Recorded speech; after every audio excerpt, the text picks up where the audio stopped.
Wa syukurillah. Allahumma sholli ala sayyidina Muhammad wa ala ali sayyidina Muhammad. Kita panjatkan puji syukur kehadirat Allah Subhanahu wa taala. Meskipun musimnya pancaroba, panas, dingin, hujan, setidaknya kita masih diberikan kesehatan untuk berkumpul di sini kembali. Dan tentunya di antara kesibukan hari-hari tugas-tugas kita rutin, alhamdulillah saya sendiri juga senang bisa melampiaskan rindu. Sudah sekian minggu, bahkan hampir 2 bulan tidak kunjung ke sini. Dan adik-adik solehah, hari ini topiknya melanjutkan kajian yang minggu kemarin, yaitu Toharoh, Sholat, dan Puasa jilid 2, karena ini seri yang kedua.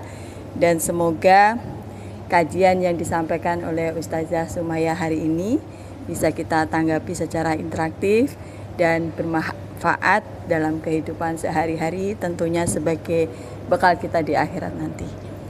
Untuk mempersingkat waktu, kami persilakan Ustazah. Waalaikumsalam warahmatullahi wabarakatuh. Udah Pak.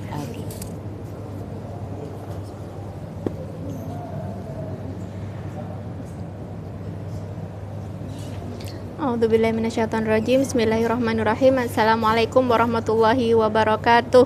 Waalaikumsalam. Alhamdulillahirabbil alamin. Alhamdulillah ala aunillah namdi bi ta'yidillah wa madzaqa wajhullah. Shalatu wassalamu ala Rasulillah wa ala alihi wa sahbihi ajmain. Amma ba'du. Apa kabar semuanya? Bu Emi sehat? Alhamdulillah. Agak batuk. Mudah-mudahan diberikan kesehatan segera, dan juga semua yang hadir diberikan kesehatan, kesejahteraan oleh Allah Subhanahu wa taala insyaallah. Insyaallah kita akan bahas tentang fikih, tapi yang khusus seputar wanita ya, ibu-ibu sekalian. Kemarin kita udah bahas tentang macam-macam najis, ya kan? Kemudian juga dilanjutkan dengan haid. Saya agak lupa apakah istihadah juga sudah dibahas atau belum. Mungkin kita review sedikit, kemudian kita insya Allah akan masuk ke sunnah-sunnah fitrah ya. Sunnah-sunnah fitrah insya Allah. Kemarin kita udah bahas secara agak detail terkait dengan haid ya, dan 2 madhab yang mewakili di Indonesia secara umum juga sudah kita sampaikan ya. Kalau secara umum madhab Syafi'i pakainya ukurannya hari, 15 hari. Kalau kurang dari 15 hari masih ya dapat dianggap haid. Kalau lebih dari 15 hari maka dianggap istihadah. Kemudian jarak suci ya tersedikit atau terpendek adalah 15 hari juga gitu. Tapi kalau di kitab sunnah fikih sunnah Said Sabiq, maka dikatakan tidak ada ukuran harinya.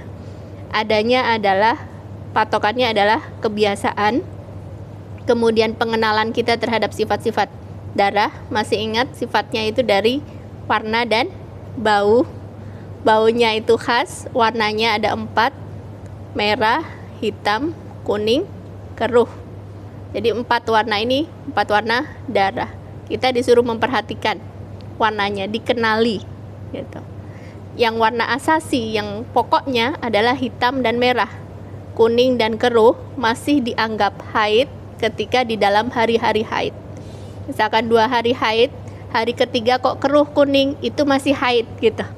Jadi no problem, di hari-hari haid kuning dan keruh masih dianggap haid gitu. Tapi ketika patokannya tadi sudah kebiasaan itu kan dapat berubah juga sebenarnya. Tapi yang jadi patokan adalah kebiasaan, sebagaimana hadis Nabi, perhatikanlah malam dan siangnya. Jadi kita disuruh nulis pakai kalender. Tanggal berapa ya haid, tanggal berapa ya selesai, tanggal berapa hari ya sucinya gitu. Apakah maju, apakah mundur, kita jadi punya pola baik dari haidnya berapa hari, pola baik dari sucinya berapa hari. Jadi mundur itu tuh kita ketahuan pun mundurnya berapa kali gitu ya, meskipun kebiasaan bisa saja berubah gitu ya. Ketika berubah nanti jadi kebiasaan lagi, jadi patokan lagi. Sesudah mandi maka diabaikan apapun yang keluar sesudah mandi. Tapi sebelum mandi kita disuruh perhatikan sebagaimana kisah seorang wanita yang mengutus kepada Aisyah radhiyallahu anha kotak yang di dalamnya ada kapasnya. Ternyata di kapas itu, kapas yang putih bersih itu ada satu garis. Dan itu kata Aisyah apa? Radhiyallahu anha, tunggu dulu sampai betul-betul bersih. Jadi kita disuruh nunggu. Ketika sudah bersih, mandi. Sebab kalau sudah sesuai dengan patokan kebiasaannya itu. Sudah mandi, maka diabaikan apa yang keluar. Sudah cukup. Ya. Nggak perlu mandi ulang lagi. Seperti itu, ya. Kemudian kita ingin bahas ke masalah istihadhah. Karena biar nyambung ya, kemarin udah haid, sekarang masuk ke istihadhah. Kalau tadi kita udah sampaikan kalau kayak madhabnya Syafi'i lebih dari 15, maka hari ke-16 udah istihadhah, ya kan?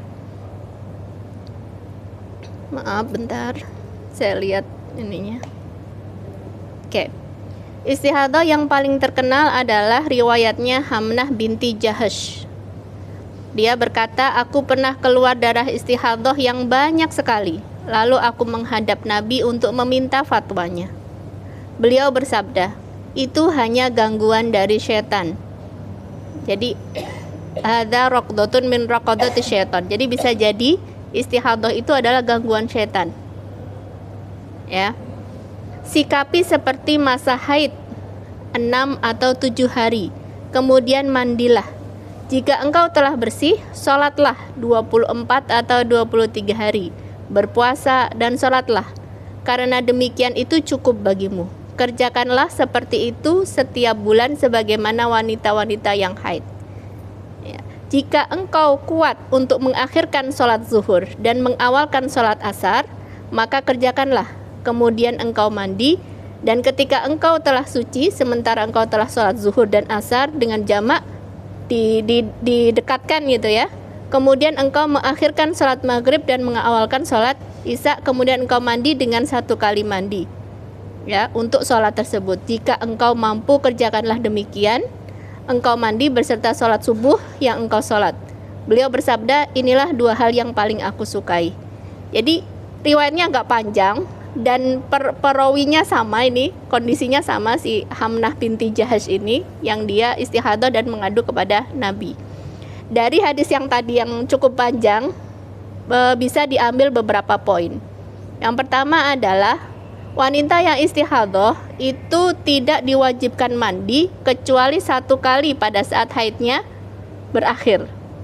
Meskipun tadi kita dengar kalau kamu mampu mengakhirkan sholat duhur, mengawalkan sholat asar dan mandi. Jadi sebelum 2 sholat ini mandi dulu.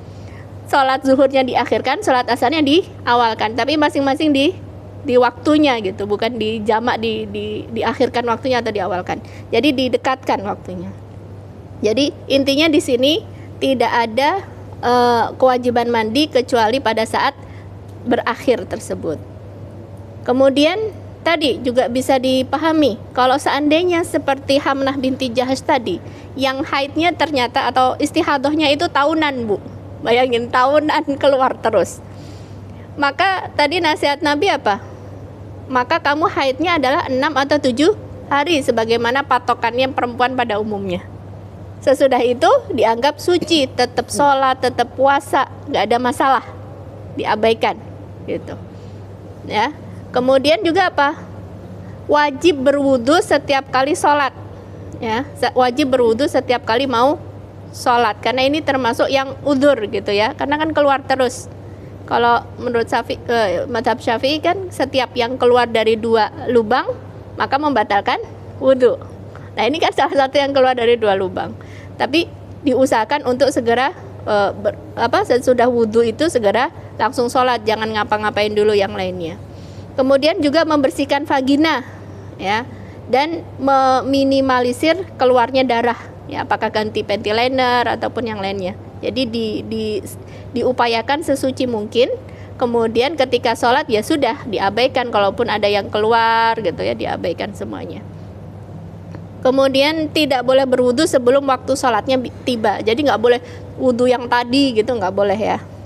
Kemudian wanita yang istihadah itu adalah suci. Jadi kalau suci ya sebenarnya boleh berhubungan suami istri. Tapi pasti tidak enak ya, karena kan dia keluar terus seperti itu. Sehingga ya kalau lagi haid kan nggak boleh berhubungan suami istri. I'malu kulla syai'in illa nikah, kata Nabi.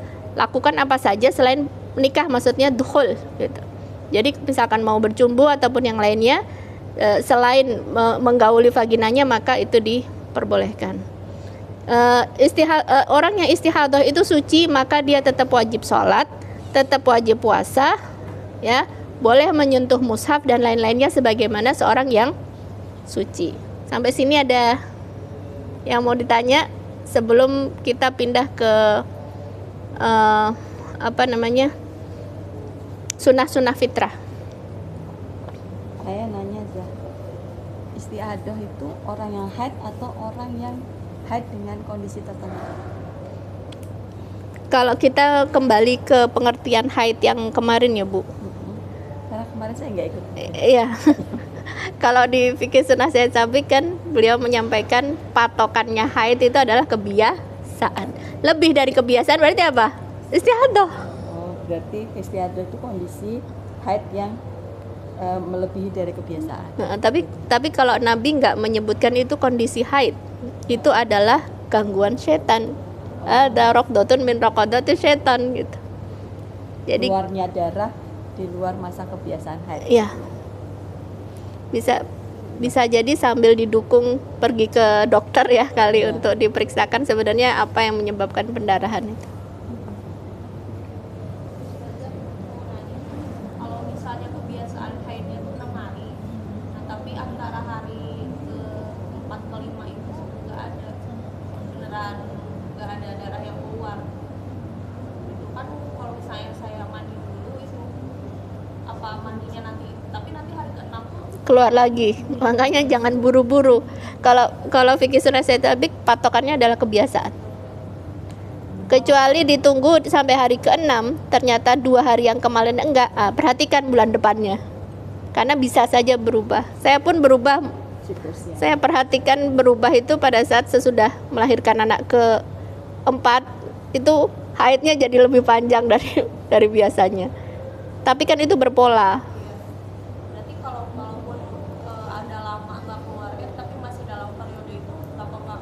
Ditunggu dulu, enggak ada masalah.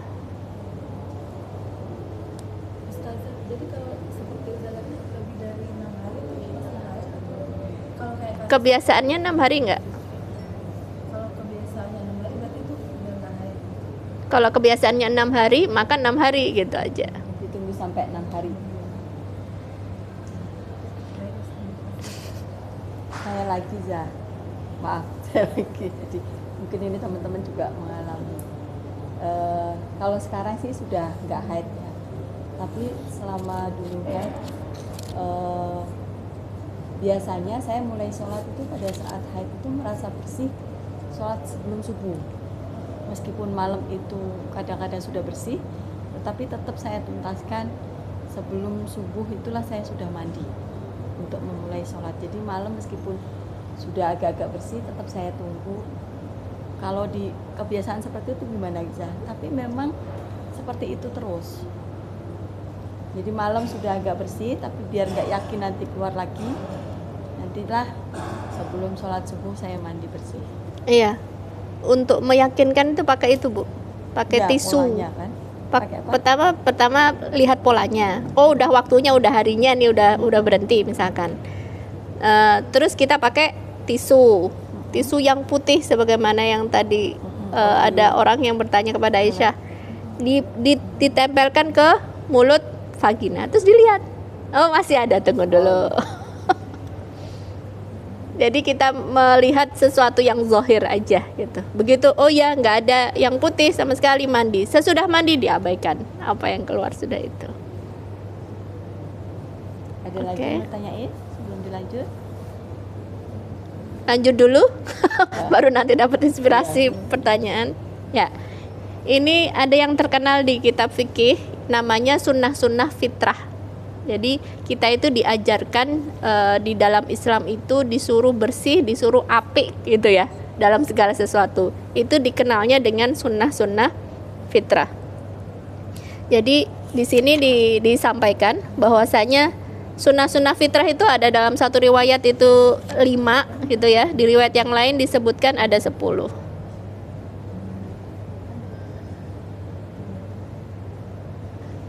Ya, apa itu sunnah fitrah? Ada yang tahu? Ya, fitrah itu sesuatu yang apik, yang resik, ya, yang seorang mukmin diperintahkan untuk selalu merawat dan menjaganya. Dalam satu riwayatnya Muslim dikatakan bahwasanya ada 10 yang termasuk sunnah-sunnah fitrah. Yang pertama mencukur kumis bagi laki-laki. Yang kedua memanjangkan jenggot. Yang ketiga bersiwak, gosok gigi. Yang keempat ya menghirup air ke hidung, istinsyak. Kemudian yang kelima adalah memotong kuku. Yang keenam membersihkan ruas-ruas jari. Ruas-ruas jari dibersihkan. Yang ketujuh mencabut bulu ketiak. Yang kedelapan mencukur bulu kemaluan. Yang kesembilan cebok. Yang kesepuluh si perawi lupa, kemudian dia mengatakan kemungkinan kumur-kumur. Jadi ada 10 yang termasuk sunnah fitrah. Itu riwayat Muslim. Di riwayat yang lain dikatakan ada 5 yang termasuk sunnah fitrah. Yang pertama berkhitan, yang kedua mencukur bulu kemaluan, yang ketiga memotong kuku, yang keempat mencabut bulu ketiak, dan yang kelima memotong kumis. Kita bahas sedikit. Ini sebenarnya sih untuk remaja ya. Sebelum berumah tangga harusnya udah ngerti nih sunnah-sunnah fitrah gitu. Tapi kadang sekarang sungkan sama orang tua, akhirnya lebih diskusi sama teman sendiri. Kita rubah itu ya, kita polanya kita perbaiki, kita ajak diskusi anak kita. Saya juga Bu, sebelum anak saya laki-laki yang besar ya, sebelum ke pondok saya ajak diskusi dulu. Nanti kemungkinan kan kamu balik tuh gitu. Meskipun kita udah prolog kayak gitu, nanti ada ustadznya ya, alhamdulillah yang terus mendampingi gitu. Alhamdulillahnya seperti itu. Yang pertama berkhitan. Berkhitan itu wajib bagi bayi laki-laki. Ya, wajib bagi bayi laki-laki dan sunnah dan pemuliaan bagi wanita. Jadi bagi wanita itu sunnah. Kalaupun sekarang digalakkan seandainya tidak ada khitan bagi wanita, jadi sebenarnya sunnah sih gitu. Tapi pemuliaan juga ya, pemuliaan bagi wanita. Nah, kalau bagian laki-laki kan ada yang dibuang. Kalau bagian perempuan tidak ada yang dibuang. Dia hanya dibersihkan atau sedikit dilukai saja dari kelentit perempuan gitu ya sebenarnya. Kemudian yang kedua itu mencukur kumis. Mencukur kumis, ya, memelihara jenggot, kemudian mencabut bulu ketiak dan mencukur bulu kemaluan. Itu bagian dari sunnah-sunnah fitrah ya. Tentu kita sekarang udah tahu juga ya, karena kalau di daerah itu berkeringat pasti bakteri juga kan, bakteri, keringat, bau gitu kan, dan akhirnya menyebabkan penyakit. Kalau kita dulu disuruh untuk, kata Nabi Muhammad SAW apa? Barang siapa memiliki rambut maka hendaknya dia memuliakannya. Jadi ada seorang sahabat yang datang ke majelisnya Rasulullah, rambutnya acak-acakan. Rapiin dulu. Rasulullah nyuruh orang itu ngerapiin dulu. Habis ngerapiin, bersisir, dia balik lagi ke majelis. Nah, gitu kan bagus. Nggak kayak setan rambutnya acak-acakan. Jadi bahkan yang kayak gitu pun ditegur sama Nabi, disuruh perhatikan gitu. Ya, Masya Allahnya Nabi. Bahkan Nabi itu nggak musafir lebih dari 1 hari 2 hari kayak gitu, kecuali membawa sisir dan cermin. Coba gimana apiknya beliau itu, kan apik banget ya, apik bersih gitu, luar biasa. Kita nyangkanya Nabi itu zuhud, akhirnya nggak memperhatikan diri, salah gitu. Justru Nabi itu sangat memperhatikan badan beliau gitu ya, luar biasa. Nah, di sini disuruh untuk memuliakan dan merawat kebersihan ya dan kesehatan rambut, memelihara jenggot tadi, menipiskan kumis bagi laki-laki, menjaga kerapihan tubuh ya dengan bersiwak ya. Oh ya, satu lagi siwak, sisir dan cermin itu yang selalu dibawa sama Rasulullah ya, dibawa pada saat musafir. Itu musafir aja dibawa, gimana di rumah? Ya pasti lebih diperhatikan gitu ya. Gitu. Kalau suami saya selalu menyampaikan itu apa? Jaga pandangannya suami. Jadi sudah menikah malah justru disuruh menjaga gitu. Jaga pandangannya, jaga penciumannya gitu ya, jadi baunya, jaga telinganya dari kata-kata yang tidak menyenangkan. Jadi kita disuruh jaga gitu. Ketika justru sesudah suami istri, jangan nanti sebelum suami istri apa-apa segala macam dijaga, tampil dandan buat dia gitu ya. Tapi sesudah jadi suami istri malah diabaikan. Terus nah, mencukurnya pakai apa? Tadi kan ada perbedaan ya Bu antara ketiak sama kemaluan. Ketiak itu sebenarnya disuruhnya dicabut. Tapi kalau nggak sanggup ya nggak apa-apa, dicukur saja. Sakit gitu kan. Kalau dicabut itu hikmahnya adalah dia yang tumbuh sesudah dicabut itu nggak tebal gitu. Nah hikmahnya kalau sesudah dicukur itu yang tumbuh sesudah itu lebih tebal gitu. Ya kalau tidak tambah tebal. Iya. Kalau cukur tambah tebal. Tambah tebal. Nah intinya yang di kemaluan itu dibersihkan sampai bersih tapi berhati-hati. Boleh menggunakan alat steril seperti gunting ataupun pisau cukur gitu kan, dilakukan dengan berhati-hati. Kemudian juga jangan menggunakan alat bersama-sama meskipun itu bisa infeksi ya Bu ya. Kalau ini kan bisa kalau dilakukan bersama. Nah, sebaiknya suami istri sendiri-sendiri juga gitu. Kemudian kalau kita dulu biasanya sesudah haid misalkan, sesudah haid sehari atau 2 hari bersihin sekalian. Jadi nandainnya kan disunahkannya sebulan sekali Bu itu membersihkannya. Kalau enggak panjang banget gitu. Jadi dibersihinnya setiap sebulan sekali. Tandain aja sesudah suci, baik sehari atau 2 hari sesudah selesai suci. Nah kemudian kalau potong kuku tadi disunahkannya di setiap pekan pada hari Jumat gitu ya. Kemudian bersiwak tentu ya, kalau bersiwak, gosok gigi, menjaga kesehatan mulut dan gigi. Bahkan di dalam hadis itu dikatakan disunahkan menggosok gigi di setiap kali wudhu. Di riwayat yang lain di setiap kali sholat. Kalau di setiap wudhu apa setiap kali sholat kan beda ya. Setiap kali wudhu bisa saja wudhunya 1 kali, sholatnya beberapa kali kan. Kalau kita tahajud nih misalkan, pas wudhu sekalian gosok gigi. Ini bahkan bersiwak setiap kali sholat. Jadi habis sholat nih 2 rakaat, siwakan lagi nggak apa-apa gitu. Ikut hadis yang tadi itu. Bahkan yang terakhir kali dilakukan oleh Nabi sebelum wafat apa? Bersiwak. Sebelum wafat, beliau melihat siwak di sakunya salah seorang sahabat, kemudian dipandangin, apakah engkau menginginkan itu ya Rasulullah? Akhirnya diambil, dibersihkan, terus diberikan ke Rasulullah. Bersiwak dulu sebelum wafat. Ketika saya menyampaikan ini, ada tuh yang bilang, apa iya orang misalkan di rumah sakit gitu kan, dengan alat-alat demikian, apa iya disunahkan bersiwak gitu. Kita menyamakan bersiwak sama gosok gigi, itu masalahnya bedanya. Kalau gosok gigi pasti ada odolnya, kemudian berkumur-kumur, susah tuh kalau orang sakit. Tapi kalau orang bersiwak nggak perlu, bersiwak gitu aja udah gitu. Itu bedanya gitu ya. Tapi kan kalau sekarang kan mungkin tidak tersedia banyak, akhirnya kita menggunakan pasta gigi gitu kan ya. Nah disunahkan juga setiap kali sholat, kemudian akan berjumpa dengan orang lain, disunahkan untuk menggosok gigi.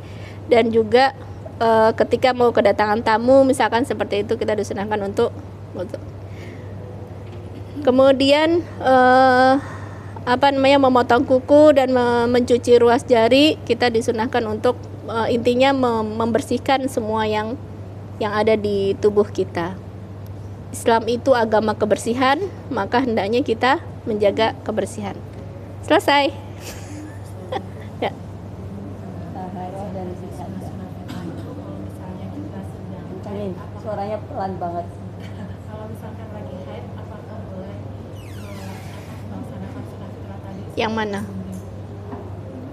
Lagi haid boleh gunting kuku, Iya. boleh cukur kumis, cukur Tid- kumis gak ya? Boleh. Tidak ada larangan. Betul ada dalilnya, tapi kebanyakan dalilnya itu lemah. Tidak ada larangan. Tapi biasanya yang kayak tadi tuh Bu, misalkan lagi kita mau membersihkan bulu kemaluan ya atau bulu ketiak, pakainya itu tandanya itu sesudah haid selesai gitu, baru untuk nandain tiap bulan. Jadi tiap bulan itu dibersihkan, gitu kurang lebih. Diagendakan. Setelah haid. Jadi rutinitasnya terjaga. Ya. Soalnya ada ini barangkali kalau kita lagi haid gunting kuku, rasanya nanti kuku yang kita buang itu nggak suci gitu. Ada yang istilah apalah orang-orang tua dulu, kalau kita gunting rambut saat haid, rasanya rambut yang kita buang itu belum suci untuk kita lepas. Betul, emang ada pendapatnya seperti itu. Tapi kita tidak mengambil pendapat Ya. yang seperti itu karena Pas dalil-dalilnya momennya lemah ya, gitu. ya, momennya dipaskan setelah kita haid.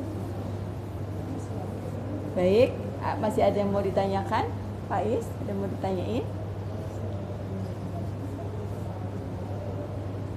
Yang mau sholat silakan. Ini sudah semua ya saya. Udah, tadi istihadah sama sunnah fitrah. Ada yang mau tanyain? Enggak. Masih ada waktu sebenarnya, kita masih ada waktu 10 menit. Boleh momennya dimanfaatkan untuk curhat, untuk diskusi. Terkait bulu ya, ibu-ibu sekalian, bulu-bulu ini. Bulu ini ada yang diperintahkan untuk dicukur, ada yang diperintahkan untuk dipelihara, ada yang didiamkan, nggak dibahas. Apa itu, Zah? Jadi ada yang bulu-bulu yang ada di tubuh ini. Bulu-bulu yang ada di tubuh ini itu ada kan macam-macam. Di antaranya misalkan bagi wanita, misalkan ini memotong ini nggak boleh gitu. Juga bulu ya, alis itu bulu. Ya, kalau jenggot bagi laki-laki justru dipelihara, dirawat. Ya, kemudian kalau kumis ditipiskan atau dicukur.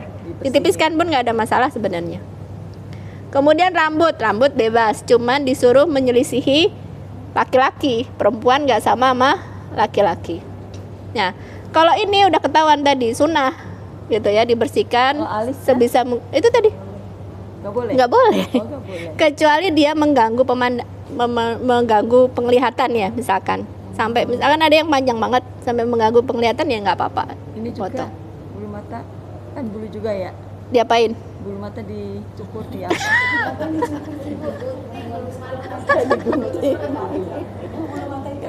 Nggak boleh juga. Itu nggak disebutkan, tapi yang jelas kalau ini nggak boleh Bu. Alis nggak boleh. Alis nggak boleh gitu. Kan nggak cakep sekarang itu udah macem-macem, pakai pensil bisa, nih kelebihan dikit dibedakin bisa, jadi bisalah Nggak kita perlu itu nggak dicukur perlu ya. dicukur. Soalnya dulu di Jawa gitu Zah. Jadi saya nikah itu sempat debat sama tukang riasnya.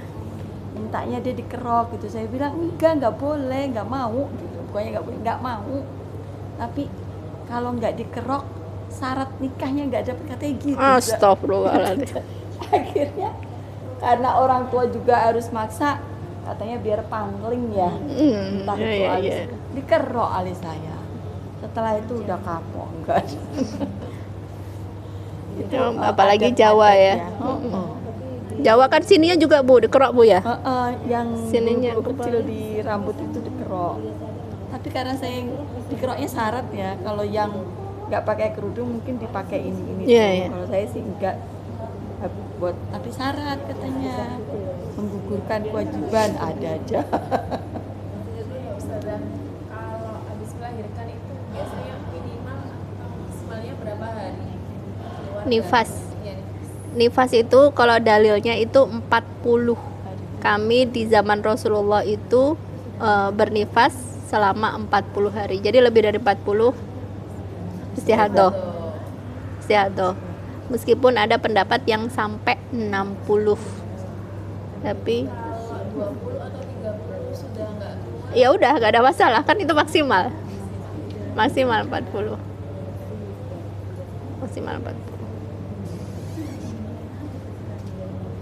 Kalau bulu-bulu yang lain nggak ada pembahasannya. Misalkan bulu kaki, bulu tangan itu nggak ada pembahasan sama sekali.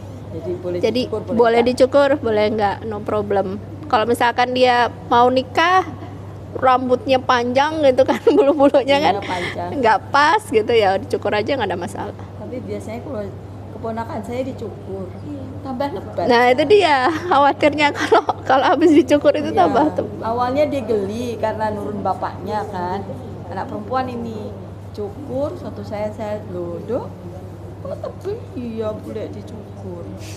Akhirnya jadi cukurnya jadi rutin karena malu makin panjang, Iya benar. tambah kerjaan. Ada lagi Bami? Cukup. Baik, kalau tidak ada yang disampaikan, alhamdulillah saya ini tadi mencatat 10 sunnah fitrah. Barangkali kalau ada yang lupa, ngingetin suaminya kalau kumisnya terlalu tebal kayak suaminya Inul, nah jadi modal untuk cari cuan. Kalau ketemu sampaiin, sunnahnya dicukur bang. Memperpanjang jenggot itu juga bagian sunnah. Mencukur bulu kemaluan sebulan sekali setelah disunahkan setelah haid. Memotong kuku bisa dijadwalkan setiap Jumat. Mencukur bulu ketiak sebaiknya dicabut biar tidak tumbuh lagi. Memasukkan air dalam lubang hidung, berkumur-kumur, beristinja, membersihkan ruas-ruas jari dan bersiwak.